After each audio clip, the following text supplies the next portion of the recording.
stepped on it. Loose your belt. Sir? What's your name? True. Hi, True. I'm Jack. Nice to meet you.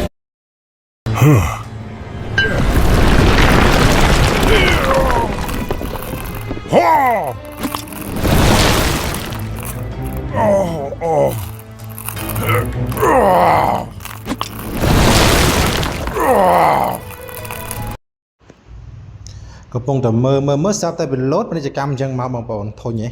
បាទតែគេតែខ្ញុំមិនណាក៏ធុញដែរកំពុងតែល្អមើលបង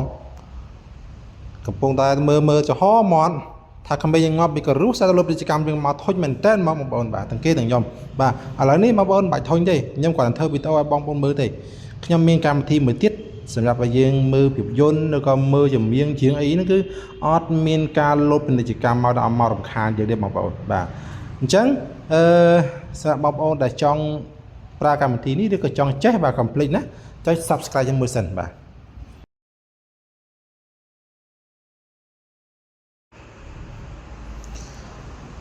បងប្អូនដំបូងបងប្អូនចូលទៅ Play Store បាទចូលទៅ Play Store ទៅចូលមកបាទហើយរកនៅកន្លែង search បងប្អូនណាវាយពាក្យអក្សរថា Clean Tube បាទ Clean Tube បាទវាយអក្សរតាមខ្ញុំបាទបងប្អូនបាទ Clean Tube បាទណាឥឡូវខ្ញុំគួរបញ្ជាក់បន្ថែមទៀតខ្លះបងប្អូនមើលអត់ស្គាល់បាទនេះណា Clean Tube បាទអញ្ចឹងយើងវាយអក្សរហ្នឹងមកហើយតម្រូវឲ្យវាយអក្សរអង់គ្លេសបាទវាអត់មានអក្សរខ្មែរវាយទេព្រោះវាជាឈ្មោះកម្មវិធីហ្នឹងបាទតើបងប្អូនចុចលើពាក្យ Clean Tube ហ្នឹងទៅបាទចុចលើពាក្យ Clean Tube ទៅវានឹងឲ្យយើងដល់កន្លែងកម្មវិធីដើម្បី download បាទហើយនេះយើងមានច្រើនមែនតើបាទតែយើងយកមួយណាបាទអញ្ចឹងនេះបាទខ្ញុំគួរឲ្យមើលណាបងប្អូនណានេះអាផ្ទាំងទី2នេះ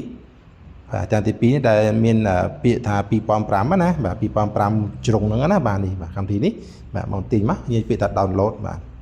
ឬក៏ install បាទពាក្យថា download ក៏ install បាទនិយាយពាក្យ install បាទចុច install មកដែលសារ install ហើយយើងចូលទៅដល់ open បាទបងប្អូនណា open បាទចុច open មកដើម្បីចូលកម្មវិធី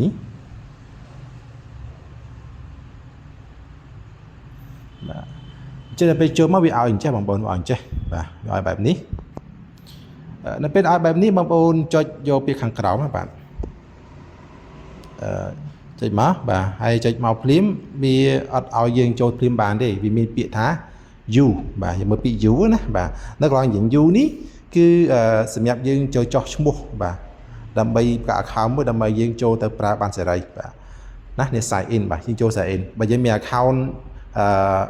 ស្រាប់យើងមាន account YouTube ស្រាប់យើងចូលបានណាប៉ុន្តែនៅពេលបងអត់មាន account YouTube ទេក៏អាចចូលមើលបានដែរគ្រាន់តែវាយចំណងជើងរឿងឬក៏ចម្រៀងហ្នឹងទៅមកវាយទៅវាលោតមកធម្មតាបាទមើលធម្មតាទោះបីបងប្អូនចោះឈ្មោះចូល YouTube ឬក៏មិនចូល sign in ក៏មិន sign in ក៏អត់បញ្ហាដែរបងប្អូនមើលបានសេរីហើយអត់មានផលប៉ះពាល់មកការរំខានតទៅនឹង head មករំខានដល់យើងមើលទេប៉ុន្តែវាខុសដល់តាមបែបនេះនៅពេលបងប្អូនអត់ sign in ហើយនឹង sign in ខុសខ្ញុំបាច់បាទខ្ញុំបញ្ជាក់បន្ថែមណានៅពេលបងប្អូនអត់ sign in ទេបងប្អូនមើលវីដេអូកន្លែងណាអមថារឿងល្អមើលអញ្ចឹងសិតតែទៅមកផ្លាត់ឲ្យមកវិញអញ្ចឹងបិទទៅវាទៅអស់លេងហើយយើងរកវិញមើលសារដើមវិញចង់អញ្ចឹងណាបាទហើយបើសិនបងប្អូនចង់ទៅមើល YouTube ក៏បានដែរប៉ុន្តែវាត្រូវតាលុបពាណិជ្ជកម្មមកយើងមកអញ្ចឹង